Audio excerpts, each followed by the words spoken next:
السلام علیکم ورحمۃ اللہ وبرکاتہ۔ امید کرتی ہوں آپ سب خیریت سے ہوں گے۔ آج ہم سورہ بقرہ کی آیت نمبر 116 سے ترجمہ اور تفسیر سیکھیں گے۔ تو سب سے پہلے ہم اپنی آیت نمبر 116 اوپن کر لیتے ہیں۔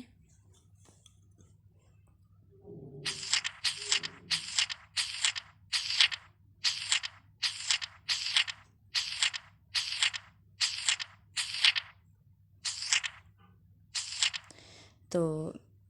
آپ لوگ اچھے سے ترجمہ تفسیر سیکھا کریں،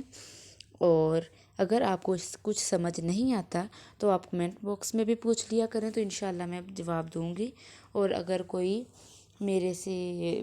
مطلب کہ اسپیشل جو ہے آن لائن ترجمہ اور تفسیر سیکھنا چاہتا ہے تو پھر وہ بھی بتا دیں، میں ان کو بھی سکھا دوں گی آن لائن انشاءاللہ۔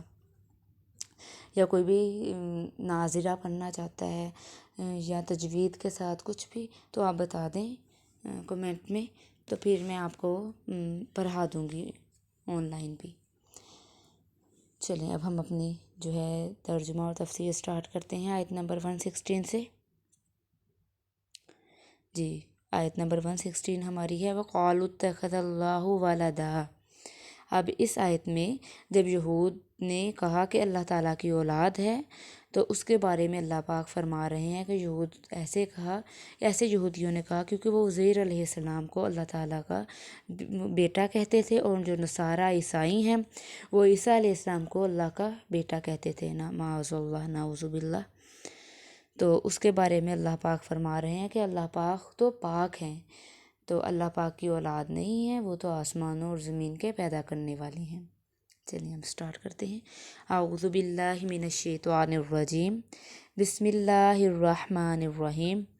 وقالوا اتخذ اللہ ولدا،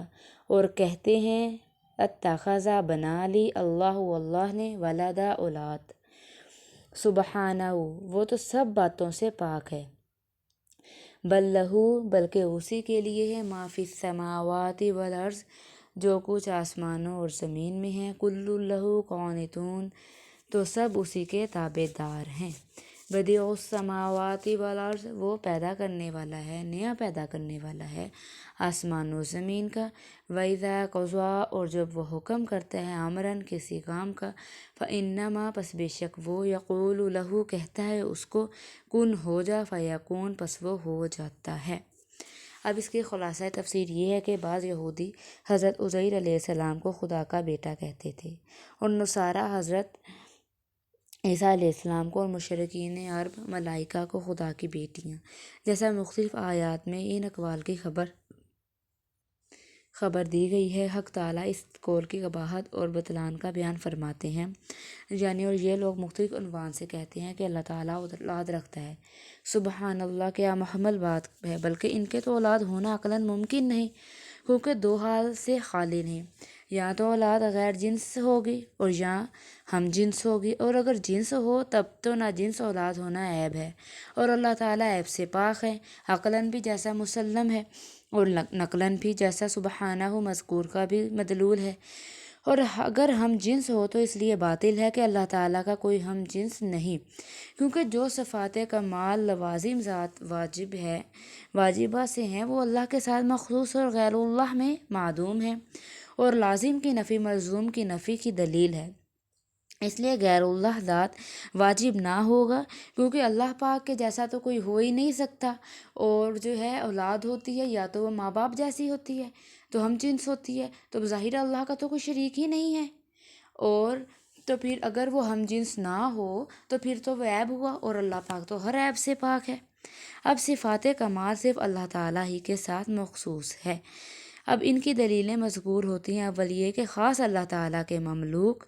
ہیں، اور جو کچھ بھی آسمانوں اور زمین میں موجودات، اور دوسرے یہ کہ مملوک ہونے کے ساتھ سب ان کے محکوم بھی ہیں۔ اب مانا کہ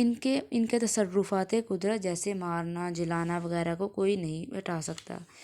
اب جو ہے احکام شرعیہ کو کوئی ٹال دے، اور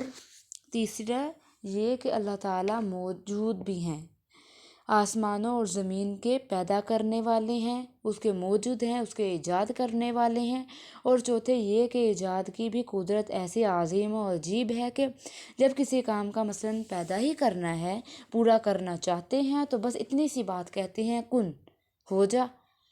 تو اتنا فرما دیتے ہیں، بس وہ ہو جاتا ہے۔ ان کو آلات و اسباب اور جو چیزوں کی کوئی ضرورت نہیں، اور یہ چاروں جو ہیں اللہ تعالیٰ کے کسی میں نہیں پائے جاتے ہیں، اور یہ جو ہے اولاد کے بھی مسلمات سے ہیں، کہ اولاد تو اللہ پاک کی ہو ہی نہیں سکتی۔ اب خاص خاص کاموں پر خاص خاص ملائکہ کو مقرر کرنا، مثلاً خاص خاص موقعوں پر خاص ملائکہ کو مقرر کرنا، مثلاً بارش، رزق وغیرہ، اور اسی طرح اسباب اور مواد اور قوی سے کام لینا، یہ سب کسی حکمت خداوندی پر مبنی ہوتا ہے۔ اس لیے نہیں کہ لوگ انہی اسباب و قوات کو حاجت روا مان کر استعانت اور مدد کے طلبگار ہوں۔